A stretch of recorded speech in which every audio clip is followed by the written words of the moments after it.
E aí galera, beleza? E aí galera, esse final de semana, ontem eu nem consegui gravar vídeo, tão cansado que eu tava.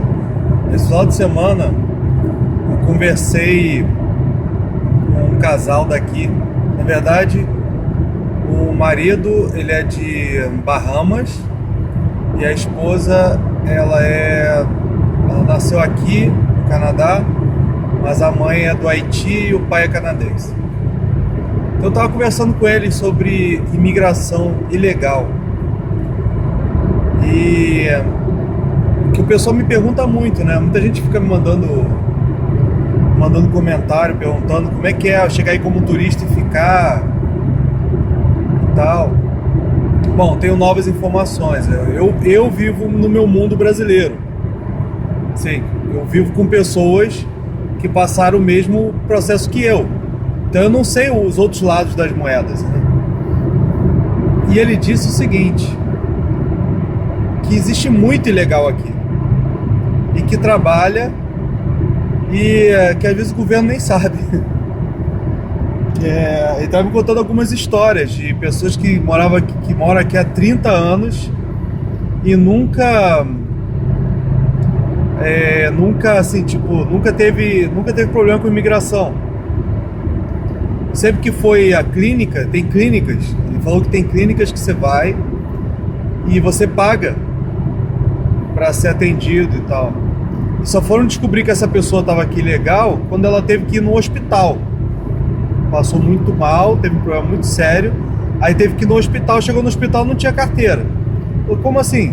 Aí chamaram a imigração e fizeram o processo. Só que aí ela, no caso, essa pessoa já tinha filhos aqui, os filhos já estavam trabalhando, já eram, sabe, os filhos já são canadenses que trabalham, estudaram, fizeram tudo aqui. E já mais velha, já acima de 18 anos e tal, e tomaram ela como sponsor. Tipo assim, não, é minha mãe, vai ficar, entendeu? Tipo, e a gente cuida dela, né? Então ela virou canadense, depois de 30 anos. Então o que eu posso analisar disso é o seguinte, existe um casal brasileiro também, voltando antes da análise, existe um casal brasileiro também que entrou como estudante e fica renovando o estudo até o dia que eles conseguirem passar né? Eles estão como estudantes, mas como é que fala? Eles já deram a entrada do processo daqui e não saem daqui de jeito nenhum. Então eles têm que estar sempre estudando, sempre nessa pegada, entendeu? Pode parar. Se parar, perde o status de estudante. Tem que ficar renovando sempre. Eles já tiveram que sair daqui, ir para os Estados Unidos, ficar um tempo lá, voltaram. Então é uma coisa a se pensar, assim.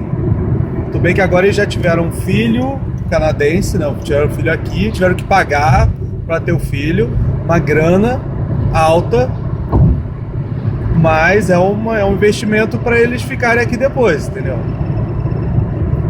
Então o que eu falei sobre não ter imigrante legal, passa a borracha, meia borracha, porque agora eu vou análise, tá? Agora eu vou analisar rapidinho. O que acontece é o seguinte, esse pessoal, esse casal que eu conversei, eles são de uma etnia que é muito fechada aqui. Assim como os chineses, árabes, mexicanos, eles são etnias fechadas, não é que nem os brasileiros. O brasileiro aqui chega e espalha, entendeu? A gente não tem essa... Até eu estava conversando com um egípcio outro dia, e ele falou, vocês não têm uma igreja brasileira? Eu falei, sim, existe uma igreja brasileira e tal, só que a gente não frequenta, a gente vai na igreja canadense. Mas vocês não são ligados e tal? Olha, a gente todo mundo é amigo, mas ninguém é fechado numa como posso dizer, uma etnia, assim, uma tribo, né? O brasileiro não é assim, o brasileiro espalha, entendeu? Ele falou, é engraçado, a gente não é assim, a gente fica todo mundo junto e tal, quer dizer, ele mesmo admitiu isso pra mim. Então, conversando com esse casal, ele está falando, cara, tem muito. Então, tipo, o cara chega aqui, como turista e fica trabalhando como é que fala? Ilegalmente. Existem empresas que contratam ilegalmente, mesmo correndo risco. Então até onde eu soube, o risco era muito grande de perder a empresa se ela for pega com ilegais no trabalho, seja na área de construção, qualquer outra área. Se for pega, ela perde o registro, deixa de ser empresa, falência, acabou, cara. Então, é isso que eu me tomava. Só que eu cheguei a descobrir que aqui também existe um jeitinho canadense. Na verdade, um jeitinho de tribos, né? Então, por exemplo, os haitianos, eles se ajudam entre si, eles se fecham numa turma. A galera tudo ilegal, mas trabalha todo mundo em oficina, né? Fica lá Pô, ele tava me dizendo que tinha um cara que tinha um lava-jato. Tipo assim, o cara tinha 12 empregados, 2 eram canadenses, o resto era tudo ilegal, haitiano ilegal. E uma vez, ele trabalhava numa oficina do tio dele, só que ele era legal, porque ele morou nos Estados Unidos, casou com essa esposa dele que é canadense. Então ele é legal. Então ele trabalhava na oficina do tio dele, e uma vez os caras da Lava Jato apareceram lá na oficina dele, trocando roupa, sentando na cadeira, ó, qualquer coisa a gente é cliente.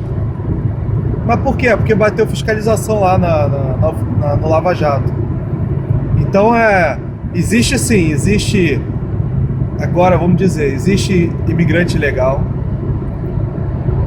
Na maioria das vezes, 99% é de etnia fechada, tá? Chinês, indiano, árabe, sei lá, egípcio, haitiano, pessoal de Costa do Marfim. São pessoas que são muito fechadas, mexicano. Então, dentro da área deles, por exemplo, o mexicano tem uma firma de construção, ele contrata mexicanos ilegais, entendeu?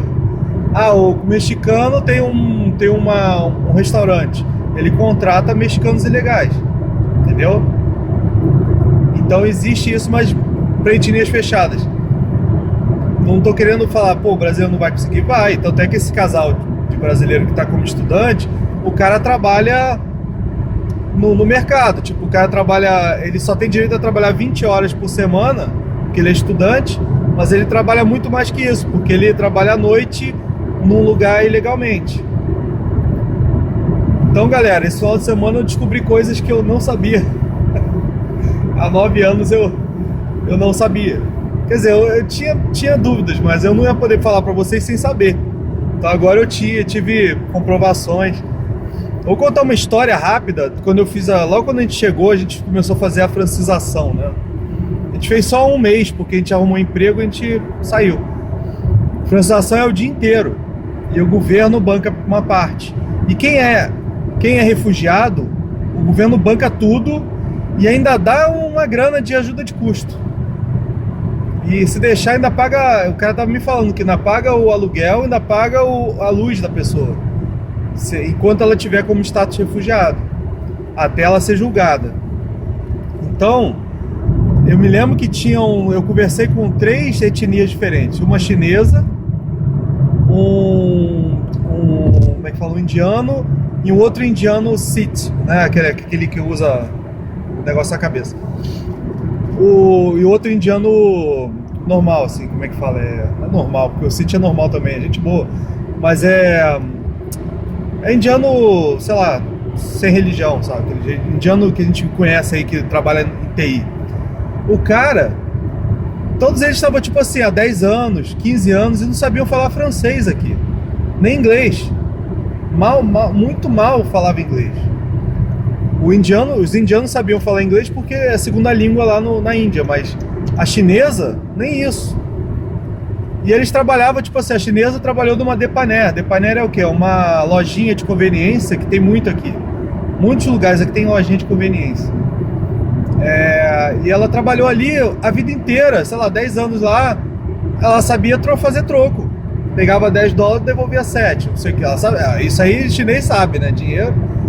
E ela ficou a vida toda sem falar francês nem inglês. Mas eu não sabia que o status dela era ilegal. O cara, o indiano também, tava não sei quantos anos, sempre trabalhou com indiano, então ele nunca aprendeu francês na vida dele. Então o governo estava pagando para ele aprender francês.